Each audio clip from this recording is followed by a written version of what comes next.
Okay, thank you. Kisumu Pro, you can start. And I think you can put the slides to full in the presentation mode so that it can be more clear.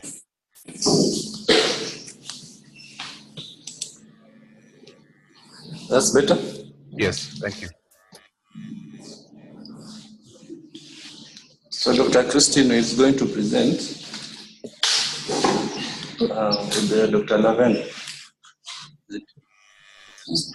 Okay, morning. Dr. Christina Chola will be doing the case presentation. So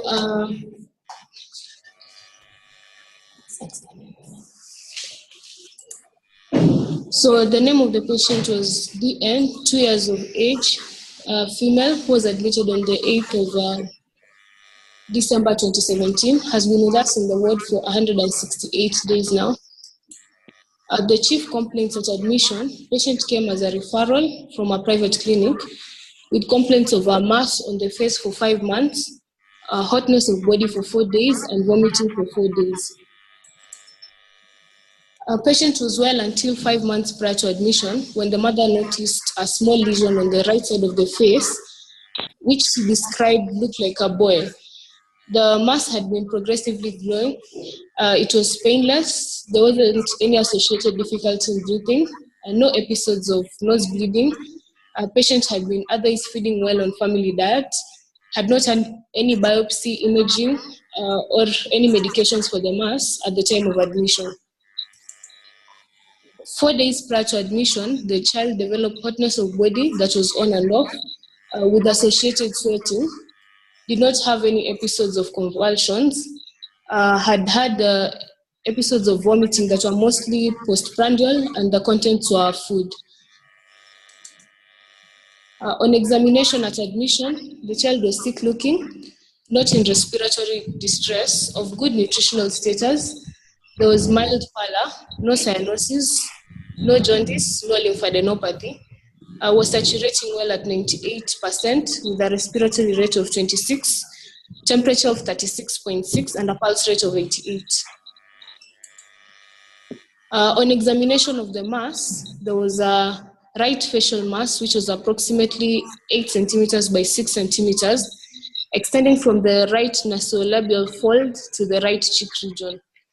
On palpation, the consistency of the mass varied. There were areas of firmness in the nasolabial region to areas of where it was soft around the cheek region. The mass was non-tender.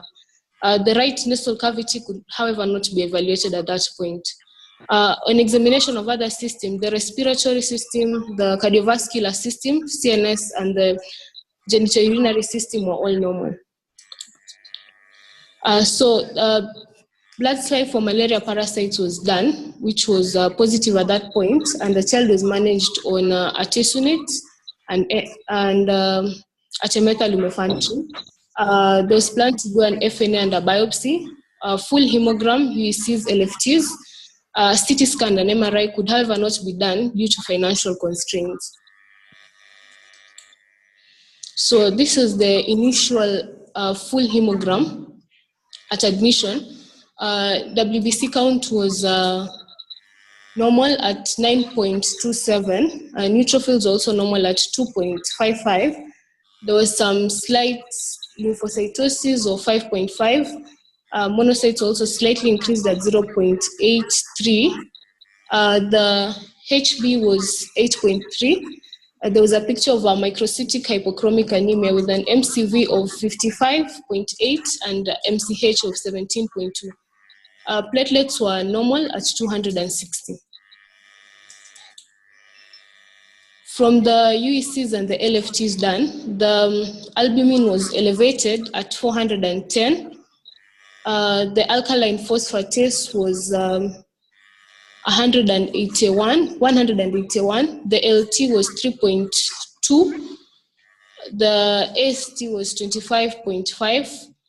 Chloride of 107, normal. The creatinines were 17.2. The gamma GT was at 11.6 with a potassium of 4.3. Sodium was 138. Total protein of 71.4 and urea of 1.9. A biopsy had been done of the mass, and the conclusion was that there are features of primitive, small round cell tumor consistent with embryonic rhabdomyosarcoma. The pathologist recommended immunophenotyping to be considered for a definitive diagnosis.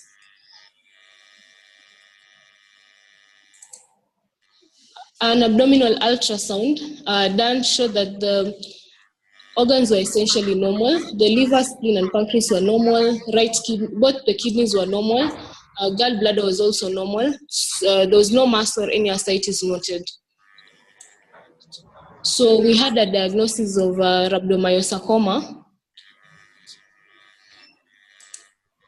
So according to the preferred pre-op regimen for the management of rhabdomyosarcoma,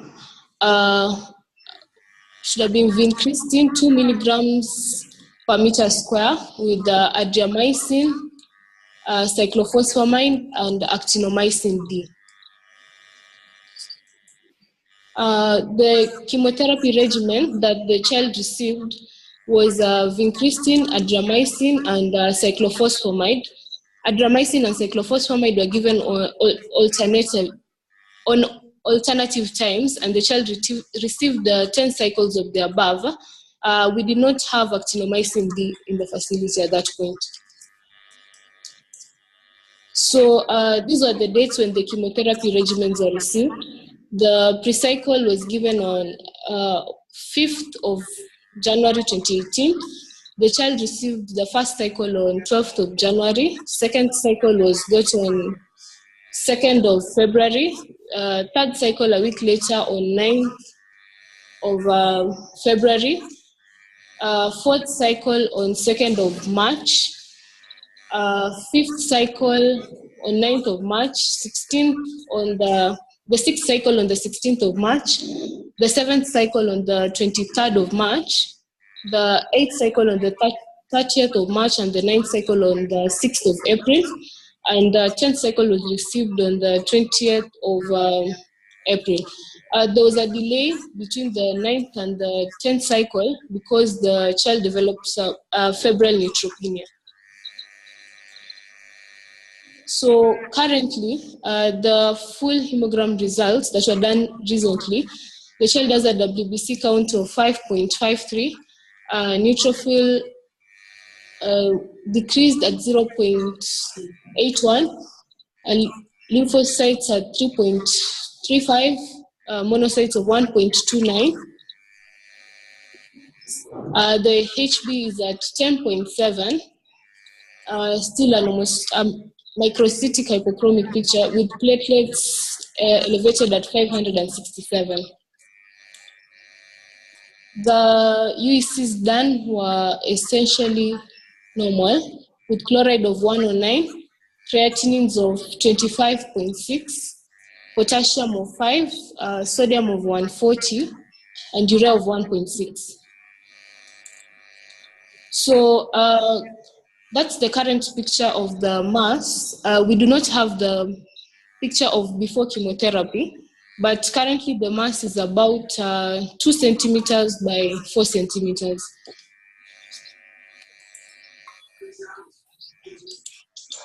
So the points of discussion today would be if we to continue with the chemotherapy dose, the chemotherapy regimen up to the 12th course, and whether to consider radiotherapy or not. Thank you.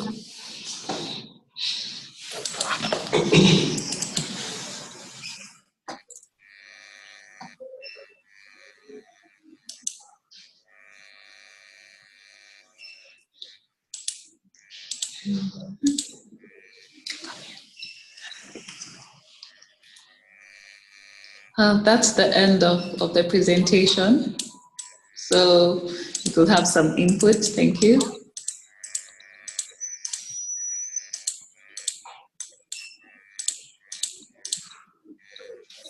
Good morning.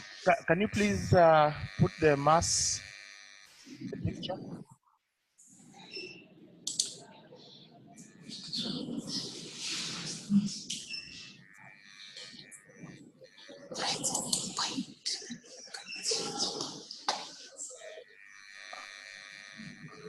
MRI? Do you have an MRI of the neck?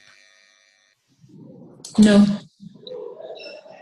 Okay, so we'll need that to see if it's resectable.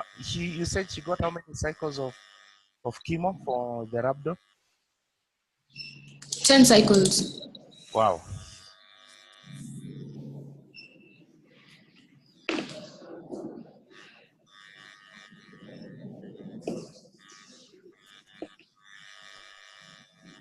Because usually you do either 4 or 6 cycles in some cases, and then you intervene, local intervention. That would be probably surgery, or we can do local radiation treatment, and then you continue to the 12th cycle. However, do you have a chest X-ray? I mean a chest CT scan, to just make sure that the disease is not metastatic. Chest CT, no.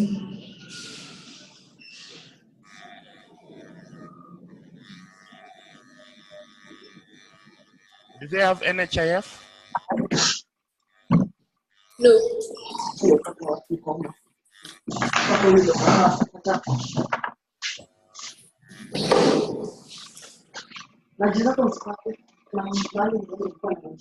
I had imagine you guys drank everything. Even I did.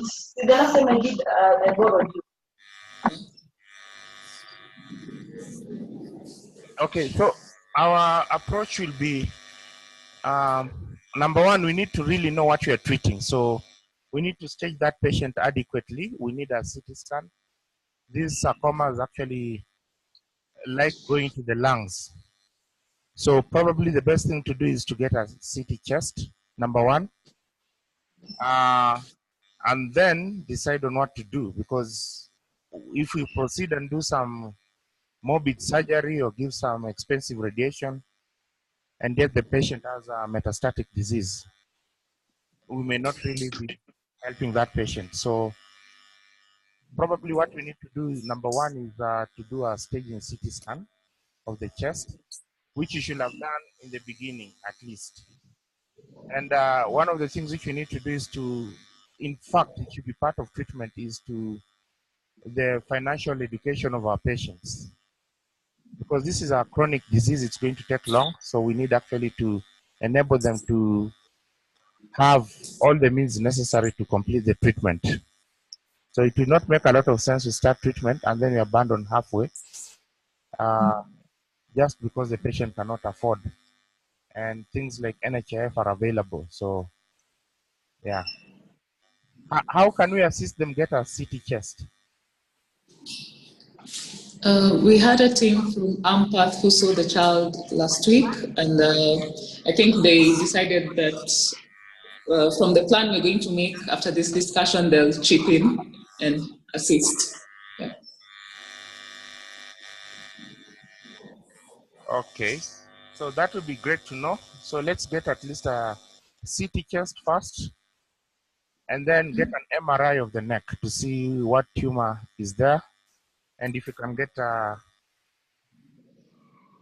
either head and neck or some of the surgeons to assist us to resect. And if it's not resectable, we can do radiation treatment if there's no lung metastasis. But if there's lung metastasis, we'll just continue with chemo.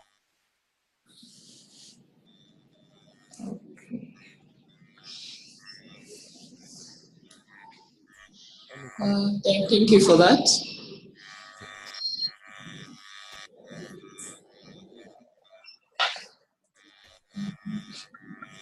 I think that's the only presentation we had, unless there's any more contributions.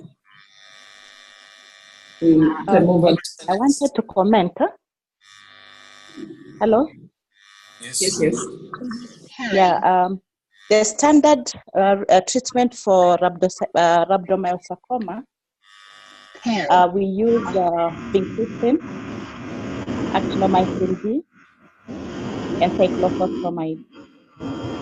Actually, literature says that the role of the use of doxorubicin has not found any use for so many years.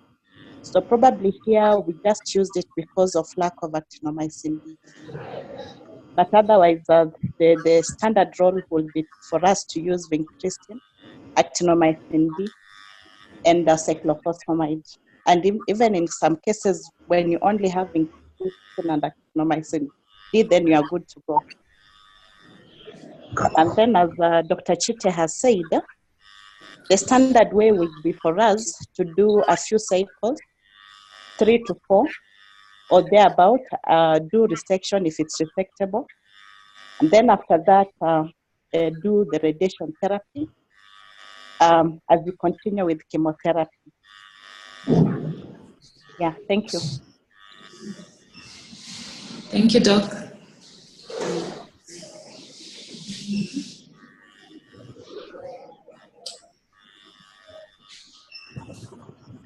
And then of Yes. note, finally of note, the prognosis of rhabdomyosarcoma in children between 1 to 9 years is usually very good. So if it's well managed, then the prognosis of these children will be very good.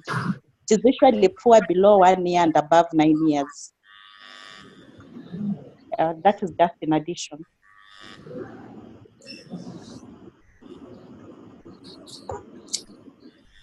Thank you. Thank you for that addition also. Yeah, we've noted those and we'll take it up from there. So I think if we don't have any more contributions in this case, we can move on to our next phase, which was... Sorry, there is one more. Okay.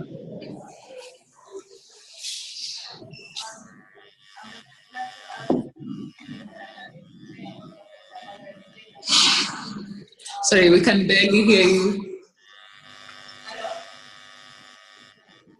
Louder, please.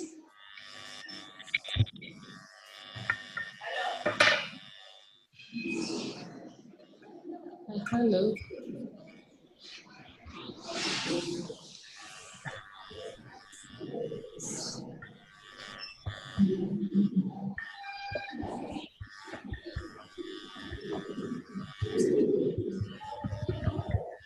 Other things that you should have, like what Dr. Calvin and Opak has said, you should have a role for what you're treating, and the chest X-ray or the CT would have been paramount before starting treatment. And I think for this child, it's 2 years and you have undergone a lot of cycles for that. So here, what we do at MTRH, we do 3 cycles, then surgery, and then maybe another 3 cycles. So I think maybe you should have a plan for the kind of chemotherapy regimen that you are giving. So, and maybe you can borrow some protocols from us so that you know how to treat them. And then the other thing is that if you don't have a drug in a facility, prudent, you can refer the patient and you don't have to give wrong therapy or treat the child because of lack of drugs. Yeah. Maybe just to mention, a chest X-ray was done in the beginning and it was normal. Yeah. So I think we'll just follow up with the CT chest and the MRI head and neck, and plan it from there. Yeah. Thank you for that. So is there any other contribution from any other person?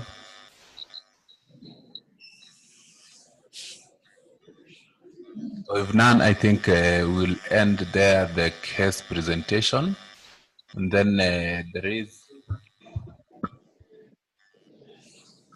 we are having another presentation from Dr. Peace from this side. Maybe she'll take over.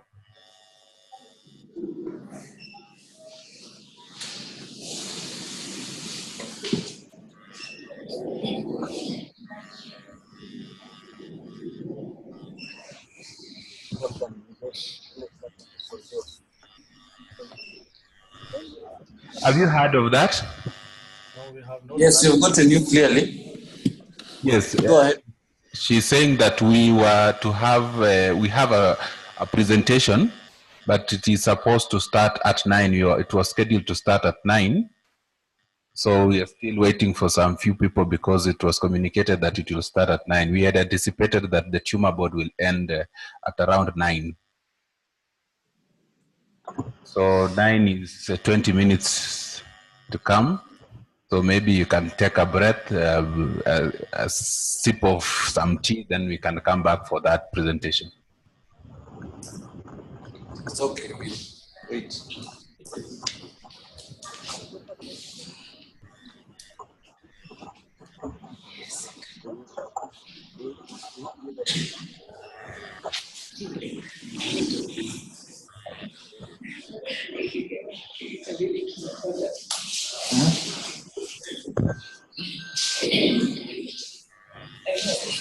Kindly remember to come back after that.